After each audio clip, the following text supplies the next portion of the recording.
Die vraag is, kan jy verkeerde inligting bekostig? En die antwoord is, nee, jy kan nie. Kan jy bekostig om Carnivore verkeerd te doen? En die antwoord is, dis nie slim nie. As jy iets wil doen in die lewe, doen dit reg.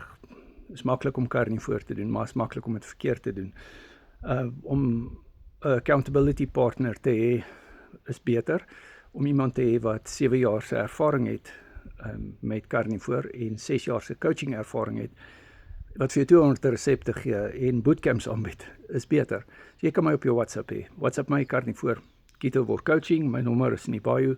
Ons het vanaand Mindset 40 waar jy met die coaching vriende kan praat. Dis op Google Meet.